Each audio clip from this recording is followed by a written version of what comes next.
मेरे समस्त प्यारे भाइयों बहनों और जो भी मुझे सुन रहे हैं, आप सबको मेरा सादर प्रणाम। आज मैं आपके सामने अपने मन की एक छोटी सी बात रखना चाहता हूँ।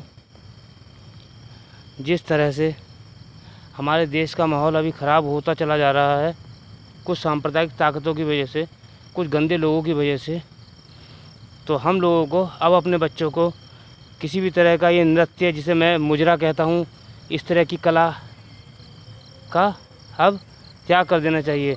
उन्हें शारीरिक स्वास्थ्य, सेल्फ डिफेंस और शरीर को मजबूत रखने की कला वो सिखानी चाहिए। ये पिज़्ज़ा, बर्गर, ये देसी चीज़ें बंद।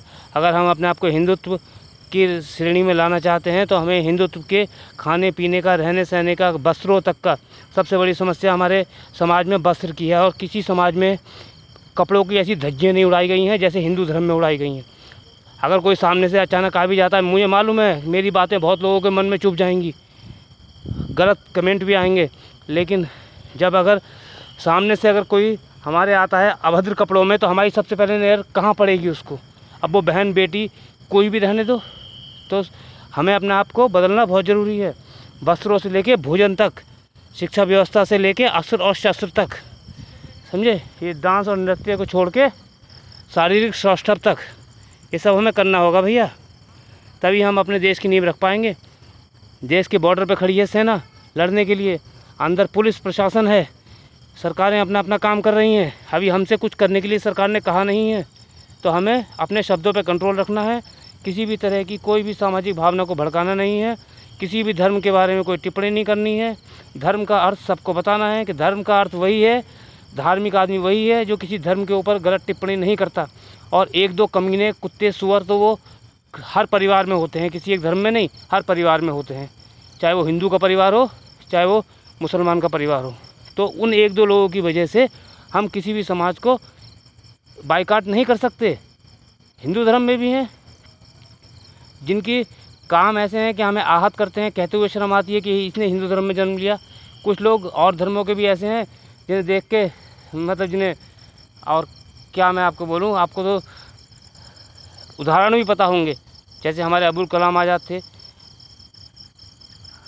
मोहम्मद हामिद थे, और भी आज भी हैं। ये नहीं कि सब शहीद हो गए, सब मर गए। अच्छे लोग भी हैं, लेकिन इन गंदे लोगों की वजह से आप गंदे मत हो। इस देश को बचाना है, और जो लोग देश की प्रॉपर्टी को नुकसान पहुंचाते हैं, सरकारी संपत्ति को नुकसान पहुंचाते हैं, मेरी नज़र में उनसे बड़ा देशद्रोह ये कोई नहीं। शायद उनको ये नहीं पता कि वो क्या कर रहे हैं। वो अपने घर के ही बर्तन तोड़ रहे हैं, जिन बर्तनों में उन्हें खाना खाना है वही बर्तन तोड़ रहे हैं।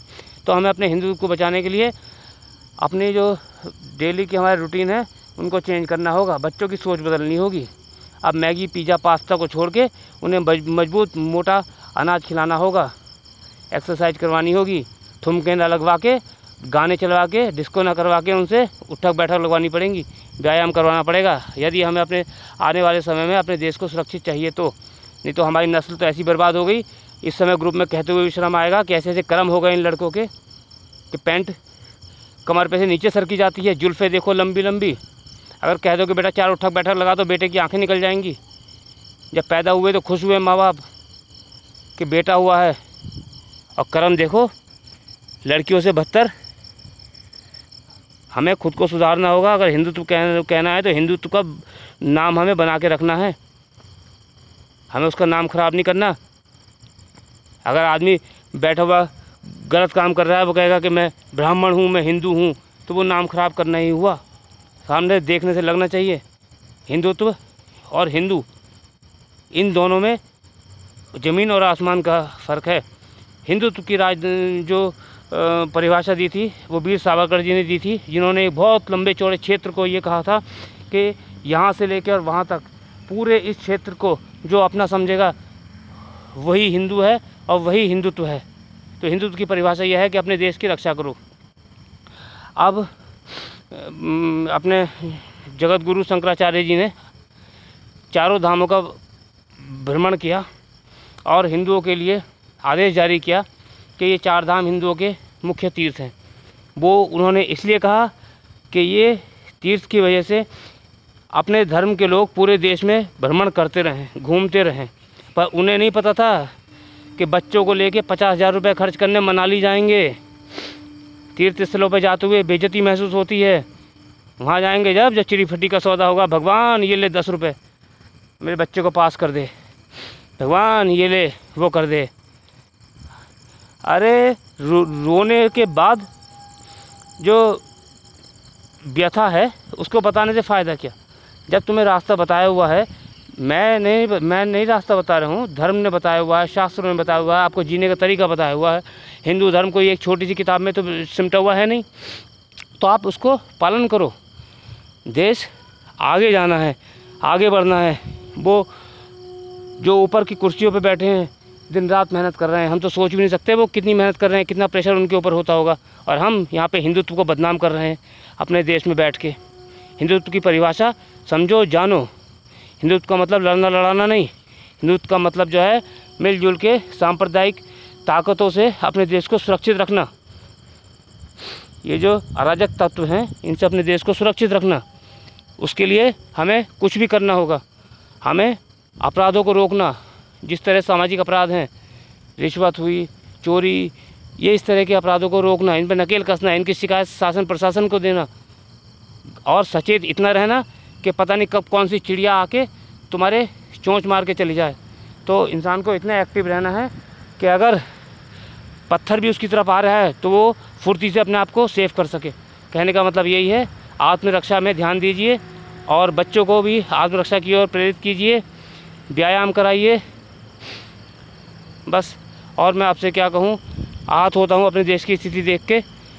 हमारा भी बचपन बीता है सब धर्मों के साथ में, और आज तक उस बचपन को याद करके हमें लगता ही नहीं कि ऐसा भी हो सकता है जैसा कि आजकल हो रहा है। लेकिन ये नए नए लड़के जो हैं, इनका ब्रेन वॉश करके इन्हें बर्बाद कर दिया। और ये लोग ये करने से पहले सोचते नहीं कि बेटा जिस गांव में तुम रह रहे हो उसके आसपास के 10 गांव भी वीरान हो जाएंगे इस तरह की हरकत करोगे तो। सरकार बदल चुकी है, बस इनको एक सुई लगाई, इनका दिमाग सुन्न हो गया, जो चाहे इन्होंने वो कर दिया। बाद में इनके पास पछताने के लिए कुछ नहीं रहता। जिनके छोटे छोटे बच्चे अनाथ की तरह सड़कों पे भीगेंगे, सरकार घर तोड़वा देगी, रहेंगे कहाँ पे वो। ये साले जेल में बैठे हैं, ये बन रहे हैं अपने आप को कि हम हमारे उसकी उसमें वो कर दिया, उसकी उसमें वो कर दिया, मतलब ये कि हमारे हुजूर की गुस्ताखी भी में गुस्ताखी कर दी। ठीक है, तो इन सब बातों का कोई मतलब है नहीं। देश है और हमारे देश ने हर धर्म को शरण दी है और बहुत पहले से दी है। हर धर्म हमारे हिंदू धर्म से निकला है। इसकी परिभाषा छोटी सी नहीं हम व्याख्या कर सकते।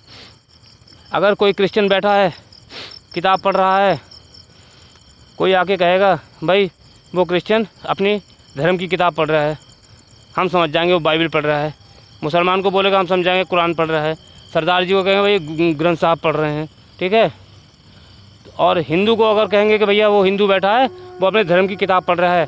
अब उस धर्म की किताब में कौन सी किताब पढ़ रहा है? वो गीता पढ़ रहा है, रामायण पढ़ रहा है, वेद पढ़ रहा है, पुराण पढ़ रहा है, क्या पढ़ रहा है वो? हमारी कोई एक निश्चित केंद्र बुक नहीं है, केंद्रीय पुस्तक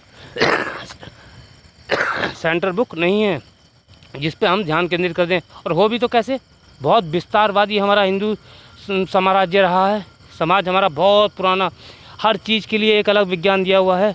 आपके अगर आप सुबह को पेशाब करते हो तो उसके लिए भी यजुर्वेद में पूरा वर्णन दिया हुआ है कि उसकी आवाज़ कैसी होनी चाहिए, उसका कलर कैसा होना चाहिए, ये कलर है तो आपको क्या बीमारी है, बहुत विस्तार से बताया हुआ है रामायण, महाभारत, गीता।